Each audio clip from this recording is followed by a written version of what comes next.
Hello students, मैं हूं पूजा। मैं आपको यूपी बोर्ड क्लास 10 की एक्सरसाइज कराती हूं। आप आज का चैप्टर नंबर और फर्स्ट है चैप्टर नंबर एक्सरसाइज आपकी 1.2। 1.2 का क्वेश्चन नंबर आपका है क्वेश्चन नंबर 2। तो सपनों को साकार करने के लिए सबसे पहले आपको खुद को बदलना होगा। अगर अपने सपनों को अपना अंजाम देना चाहते हैं तो सबसे पहले आपको खुद को अपनी मेंटेनेंस या सब कुछ अपनी दिनचर्या को बदलना होगा, तब आप कुछ सफलता हासिल कर सकते हैं, वरना नहीं। तो आपको अपनी दिनचर्या सपनों को साकार करने के लिए खुद को बदलना होगा, खुद को उस स्थिति में डालना होगा जिससे आप सफलता पर हासिल कर सकें। तो इसी के साथ मैं शुरू करती हूँ। प्रश्न नंबर है 2। प्रश्न नंबर 2 क्या है? सिद्ध कीजिए कि 3 + 2 √5 एक अपरिमेय संख्या है। तो क्वेश्चंस में बोला है कि ये 3 + 2 √5 है, एक अपरिमेय संख्या है। ऐसे क्वेश्चंस को करने के लिए हमें क्या करना होता है कि जो क्वेश्चंस में बोला होता है उस क्वेश्चंस को अपरिमेय ना मानकर क्या मानेंगे, हम परिमेय मानेंगे। तो हम क्या करेंगे, हल यहाँ से करेंगे।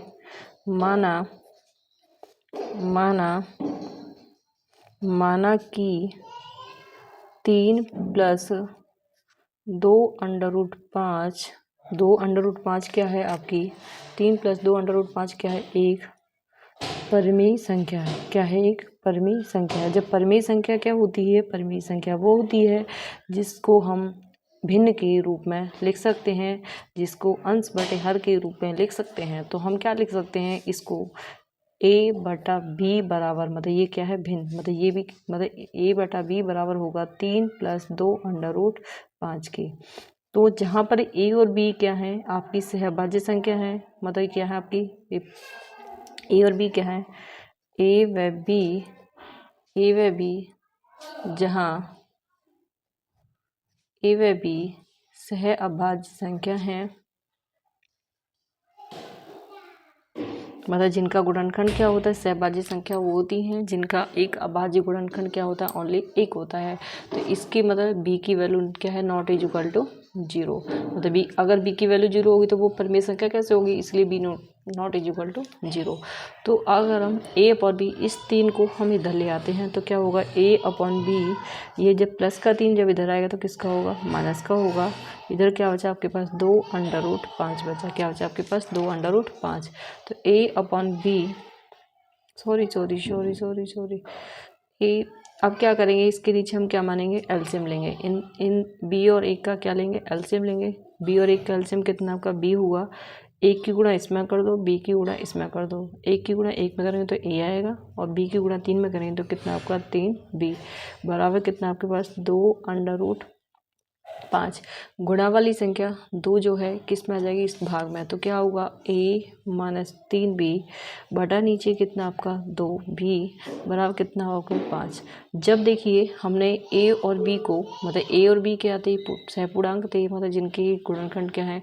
परिमेय संख्या मानी थी। जब ये संख्या आपकी परिमेय संख्या है, मतलब a - 3b बराबर 2b, जब आपकी ये परिमेय संख्या है तो आपकी ये भी परिमेय संख्या होगी, क्योंकि इसमें बराबर का चिन्ह लगा हुआ है। तो क्या लिखोगे? लिखना होगा आपको, लिखोगे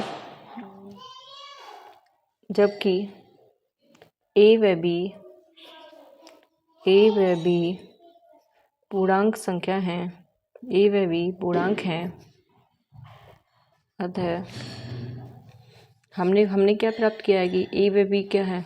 मतलब जब a व b पूर्णांक हैं तो a - 3b अपॉन 2b क्या है? एक परिमेय संख्या है, एक परिमेय संख्या है।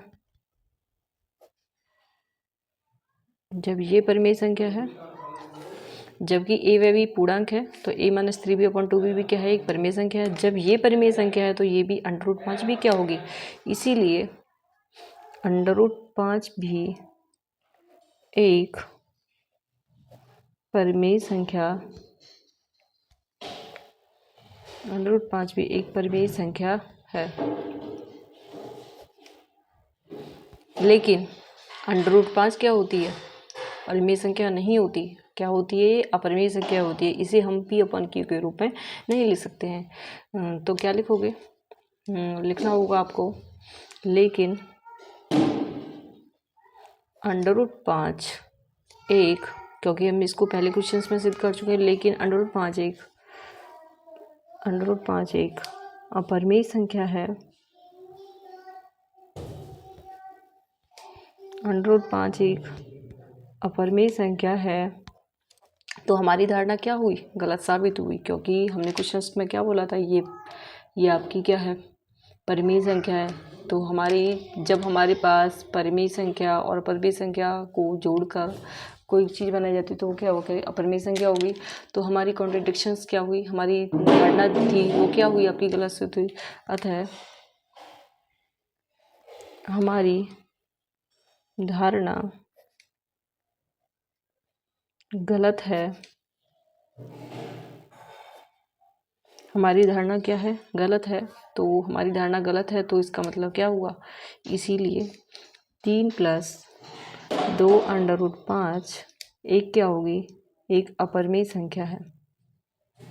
जी आपको क्वेश्चंस ऐसे ही करने होंगे, इसमें लैंग्वेज लिखनी है, कंपलसरी है लैंग्वेज। आपको क्वेश्चंस करेंगे 2-3 तो आपको लैंग्वेज आपको तभी आपकी रटेगी। तो मैं इसके लिए आपको सेल्फ प्रैक्टिस के लिए कुछ क्वेश्चंस दे देती हूँ। तो लिखिए, डू सेल्फ प्रैक्टिस।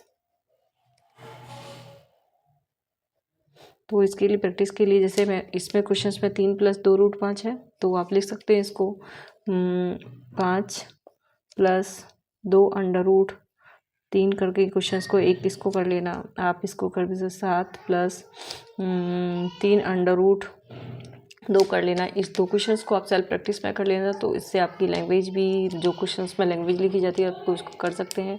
प्लीज़ आपको मेरे द्वारा पढ़ाए हुए क्वेश्चन आपको समझ आया है नहीं, अगर आपको अच्छा लगा तो प्लीज़ चैनल को लाइक एंड सब्सक्राइब करना ना भूलें, न्यू नोटिफिकेशंस जिससे आपके पास पहुँचे। आप मिलती हूँ सभी स्टूडेंट्स को नेक्स्ट वीडियो में।